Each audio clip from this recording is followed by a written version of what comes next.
रूस को एक आतंकवादी देश घोषित किया गया। रूस का आतंकवादी देश होना भारत और पाकिस्तान पर बहुत बड़ा प्रभाव डाल रहा है। जानेंगे क्या है मामला और कैसे इस मीटिंग के दौरान फ्रांस की मैरीला पेन सीधे सीधे रूस के सपोर्ट में आ गई। इसके अलावे जर्मनी के भी वो कौन से देश थे 58 देश जो रूस के साथ आ गए और आखिरकार इसका क्या प्रभाव पड़ने वाला है भारत पाकिस्तान पर। जानेंगे क्या है मामला, आइए जानते हैं इन खबरों को विस्तार से। यूरोपीय यूनियन की ना एक बहुत ही महत्वपूर्ण बैठक हुई और ये महत्वपूर्ण बैठक हुई रूस को लेकर जो ये बैठक हुई इसमें बहुत ज्यादा हंगामा मचा। पहले तो बात करें अगर अमेरिका की, तो हमने देखा अमेरिका ने एक ऐसा तंत्र बना लिया है जिस तंत्र के तहत अगर किसी देश पर वो एक्शन लेता है और उसे घोषित कर देता है कि ये एक टेररिस्ट कंट्री है, ये एक आतंकवाद का पालन पोषण करने वाली कंट्री है, तो फिर उसकी अर्थव्यवस्था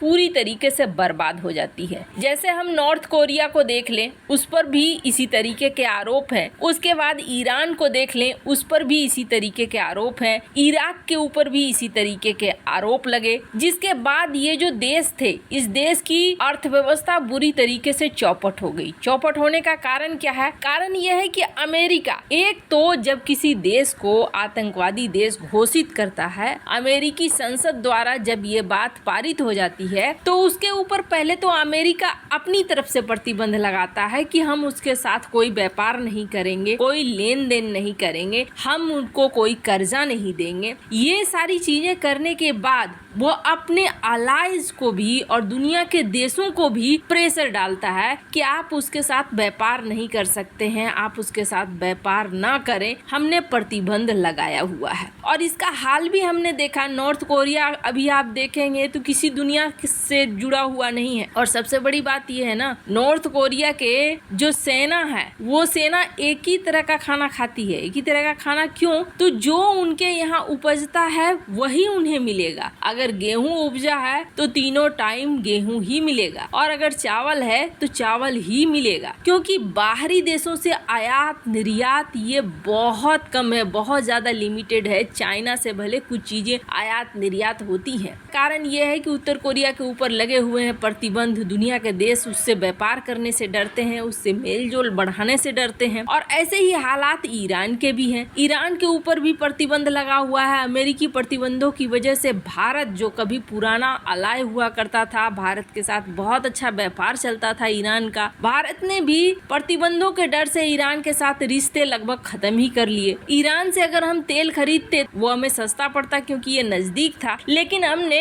अमेरिकी प्रतिबंधों को देखते हुए ईरान के साथ रिश्ते को कम कर दिया। तो अमेरिका करता ऐसे ही है। अमेरिका को जब किसी देश को तबाह करना होता है तो उसे आतंकवादी देश घोषित कर देता है। अब यहाँ पर भी बात हुई कि रूस को हम एक आतंकवादी देश घोषित करेंगे और सबसे पहले यूरोपीय यूनियन ने इस चीज को शुरू किया। इसके लिए एक जोरदार बहस हुई और ये बहस हुई यूरोपीय यूनियन की मीटिंग में, संसद में। यूरोपीय यूनियन जहाँ 27 देशों का समूह है, तो वहीं इसके अपने संसद भी हैं, जिस संसद में हर देश का कुछ न कुछ सांसद होते हैं। जो सांसद यहाँ पर बैठते हैं, सांसदों को मिलाकर बनाया गया है इस संसद को। इस संसद में जोरदार बहस होने लगी। आप ये देख सकते हैं वीडियो, ये जर्मनी की फॉरेन मिनिस्टर हैं। जर्मनी के फॉरेन मिनिस्टर ने तो बहुत ज्यादा वकालत की। इन्होंने कहा कि सर्दियों का मौसम है, रूस हमें ब्लैकमेल करने की कोशिश कर रहा है, हम रूस को ब्लैकमेल करने नहीं देंगे, हम यूक्रेन को सपोर्ट करेंगे और आप सभी भी सपोर्ट कीजिए कि हम रूस को एक आतंकी देश घोषित करें।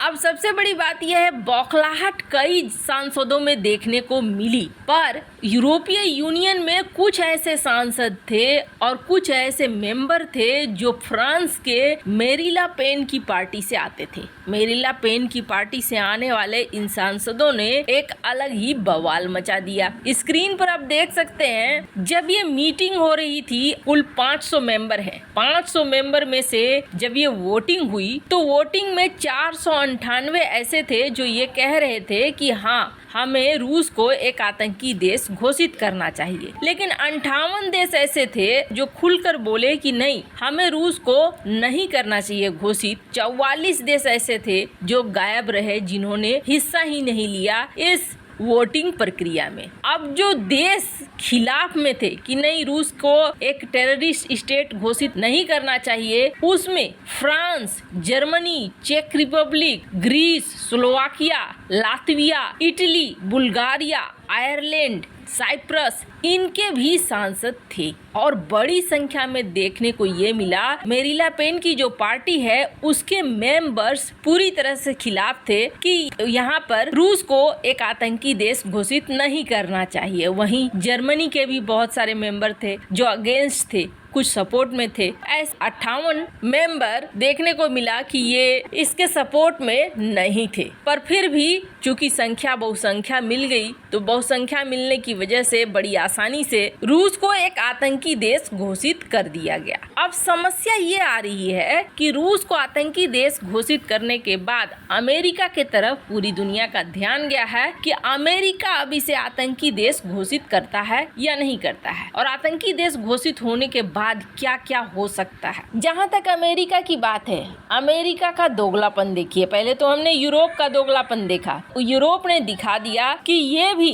गुड टेररिज्म और बैड टेररिज्म वाले अंदाज में चल रहे हैं। मतलब अपना स्वार्थ सिद्धि रूस जो कर रहा है वो बिल्कुल भी एक आतंकी क्रिया नहीं है। हाँ, एक लड़ाई चल रही है, पर पाकिस्तान जैसे देश जो कर रहे हैं वो क्या, न तो उत्तर कोरिया ने, न तो ईरान ने, हमने कभी इनकी ये खबर नहीं सुनी है कि इन्होंने आतंकवाद की फैक्ट्री लगा रखी है और आतंकियों को ये भेजते हैं। लेकिन पाकिस्तान के बारे में ये दुनिया भर में जग जाहिर है। यहाँ तक कि अमेरिका के कई सांसद पाकिस्तान को एक आतंकवादी देश घोषित करने की बात भी कह चुके हैं। फिर भी अमेरिका क्या कर रहा है? अमेरिका F-16 विमान दे रहा है पाकिस्तान को, और जब ये मामला उठ रहा है तो अमेरिका ये कह रहा है कि नहीं, हमने तो इस अंदाज से नहीं दिया है। उसके अलावे अमेरिका खुलेआम ये कह रहा है कि भारत हमारा जो है ग्लोबल पार्टनर है, तो पाकिस्तान हमारा रीजनल एलाय है, क्षेत्रीय सहयोगी है। इसका सीधा मतलब यही है कि जो चीज अमेरिका के लिए अच्छी है वो अच्छी है, और जो अमेरिका के लिए खराब है वो खराब है। रूस को इस तरीके से आतंकी देश घोषित करने का मतलब है कल की डेट में